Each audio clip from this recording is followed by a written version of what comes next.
Hello दोस्तों, कहानियों का दौर चैनल में आपका स्वागत है। हमारी आज की कहानी है एक नाग और लड़की की प्रेम कहानी। तो चलिए कहानी शुरू करते हैं। गोरा नाम के गांव में एक विधवा स्त्री रहती थी। उसका नाम गोमती था। उसकी सुंदरी नाम की एक बेटी थी। वह जन्म से ही गोरी, चिट्टी और सुंदर थी। जब वह बड़ी हुई तो उसकी शादी के लिए दूर दूर से जाने माने रईसों के रिश्ते आने लगे। सुंदरी जिस रिश्ते के लिए राजी हुई, उसकी माँ ने उसी रिश्ते के लिए हामी भर दी। जिस दिन सुंदरी का शगुन चढ़ा, गोमती को उसी रात सपने में एक खतरनाक सांप दिखाई दिया। अब तो हर रात सपने में यही होता। वह नाग फन फैलाकर डसने के बजाय उसके पैरों में अपना फन रखता, फिर उसे उसका वचन याद कराता। गोमती पसीना पसीना होकर डरी डरी सी उठ बैठती। माँ का यह हाल देखकर सुंदरी माँ से उसका हाल पूछती तो गोमती बहाना बना दिया करती। लेकिन सुंदरी के ब्याह के दिन जैसे जैसे नज़दीक आने लगे, गोमती उस नाग के डर से पीली पड़ने लगी। आखिरकार शादी का वह दिन आ ही गया। उसके एक रात पहले गोमती को उस सांप का सपना फिर आया। सपने में सांप चेतावनी दे रहा था कि यदि सुंदरी का ब्याह किसी और से हुआ तो मैं सुंदरी को शादी से पहले ही डस लूँगा। अब तो गोमती और भी डर गई। उसे एक पुरानी बात याद आ गई। असल में सुंदरी जब गर्भ में थी तो गोमती को इमली खाने की लत लगी थी। आए दिन वह नदी के किनारे लगे हुए इमली के पेड़ से इमली तोड़कर ले आया करती थी। एक दिन जब गोमती इमली तोड़ने गई तो एक सांप उसके पैरों में कुंडली बनाकर लिपट गया। वह भयभीत होकर वहीं जमीन पर गिर पड़ी। शाम का समय था। दूर दूर तक उसे बचाने वाला कोई नहीं था। वह सांप मनुष्य के स्वर में बोलने लगा, माँ डर मत, मैं तुझे डसूंगा नहीं। तू बस मुझे यह वचन दे कि तेरी जो कन्या होगी तू मेरा ब्याह उससे कराएगी। गोमती बेचारी मरती क्या न करती। वह अपनी जान बचाने के लिए उस सांप की शर्त को मान लिया और उससे अपनी होने वाली बेटी का ब्याह करने का वचन दे दिया। 3 महीने बीतने के बाद जब गोमती ने सुंदरी को जन्म दिया तो वह सांप फिर गोमती के पास आया और उसे उसका वचन याद दिलाया। दिन बीतते गए और सुंदरी 15 साल की हो गई। वह बहुत ही निडर थी, जैसे उसके पिता रघुनाथ एक निडर सैनिक थे। सुंदरी अपने पिता के साथ नदी में तैरा करती थी। इस दौरान वह सांप भी सुंदरी के साथ पानी में तैरता रहता था, परंतु उसने कभी भी सुंदरी को काटने का प्रयास नहीं किया। उस सांप से सुंदरी को भी डर नहीं लगता था। लेकिन पिछले साल सुंदरी के पिता गुजर गए। पिछले साल मूसलाधार बरसात की वजह से नदी में भीषण बाढ़ आई।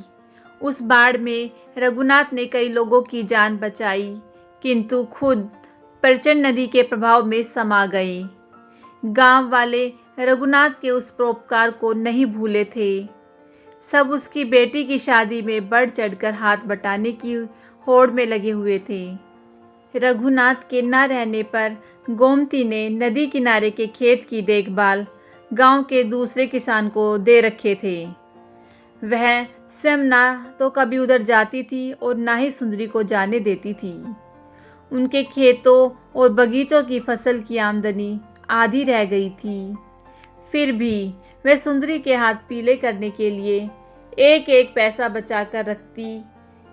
इन दिनों गोमती सुंदरी की देखरेख में बेहद सतर्क थी। उसकी लगन हो जाने के बाद भी वह उसे कभी अपनी आंखों से ओझल न होने देती। सब कुछ ठीक होने की प्रार्थना देवी देवताओं से करती रहती थी। कई प्रकार की मनौतियाँ उसने मांग रखी थी। शाम को बारात आने वाली थी। तमाम रिश्ते नातेदारों से घर भर गया था। लेकिन सुबह ही बिना बताए सुंदरी अपनी 2 सहेलियों के साथ कुछ ही दूर नदी के तट पर अपने खेतों की तरफ निकल गई। गोमती उस समय गांव से दूध लेने गई थी। गोमती जब घर लौटी तो पता चला कि सुंदरी अब तक नहीं लौटी है। यह सुनकर गोमती चीख पुकार मचाती हुई उल्टे पांव नदी की ओर दौड़ पड़ी। गांव के तमाम लोग उस दुखिया माँ की गुहार पर उसके पीछे दौड़ते भागते जब नदी के किनारे पहुँचे तो वहाँ विचित्र सा दृश्य था। एक काला भुजंग सुंदरी के गले से लिपटा हुआ था। सुंदरी अपने बचाव के लिए चीख पुकार रही थी। गोमती रोती हुई केवल यही कह रही थी, सुंदरी बेटी क्या करूं, तेरी माँ ने इमली के बदले कसम खाई थी। कई साहसी तैराक नदी में कूदे भी, लेकिन उस भयानक सांप की फुकार से डरकर वह सुंदरी तक नहीं पहुंच पाए। नदी के इस पार भीषण कोहराम मचा हुआ था। सांप सुंदरी को मझधार के गहरे पानी में खींच ले जा रहा था। देखते ही देखते सुंदरी उस नदी के गहरे पानी में डूब गई।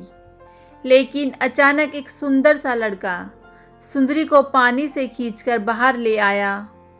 नज़दीक आने पर लोगों ने ध्यान से देखा कि सुंदरी के गले में लिपटा हुआ वह सांप कहीं अदृश्य हो गया था।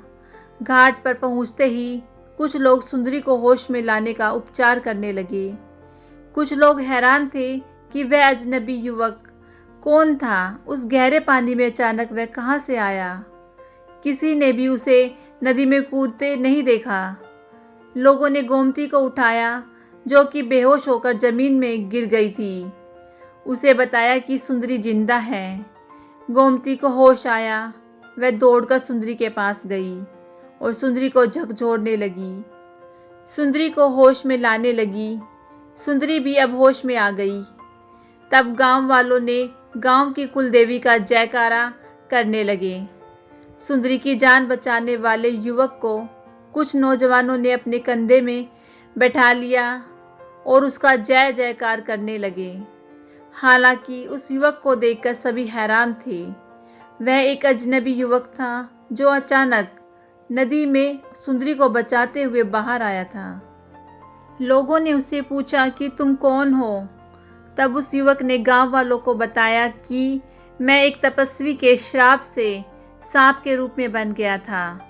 आज मैं उस श्राप से मुक्त हुआ हूँ। बहुत समय पहले मैं एक जंगल में अपने 2 साथियों के साथ शिकार पर गया था। एक बूढ़ा तपस्वी वहाँ एक वट वृक्ष के नीचे तपस्या कर रहा था। पशु पक्षियों के हाहाकार से जैसे उसके नेत्र खुले, मैं उसके सामने ही था। मेरा तीर जिस हिरण को लगा वह उस तपस्वी के पास ही दम तोड़ रहा था। तपस्वी ने क्रोध में मुझे श्राप दे दिया।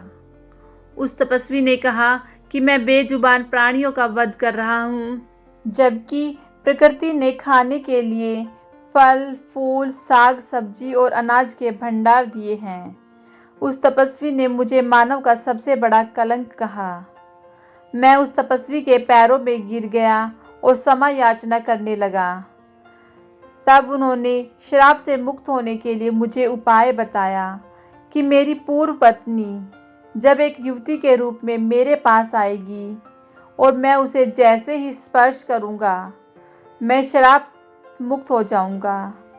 यह सुंदरी नाम की युवती और कोई नहीं मेरे पूर्व जन्म की पत्नी है और इसके स्पर्श से ही मैं श्राप मुक्त हुआ हूँ। यह सुनकर गांव वालों ने उन लोगों की शादी करा दी और वह दोनों उसी गांव में रहकर हंसी खुशी के साथ अपना जीवन सुख में व्यतीत करने लगे। दोस्तों, कैसी लगी आपको यह कहानी? अगर अच्छी लगी हो तो इस कहानी को लाइक, शेयर और मेरे चैनल को सब्सक्राइब कीजिएगा। कहानी सुनने के लिए बहुत बहुत धन्यवाद।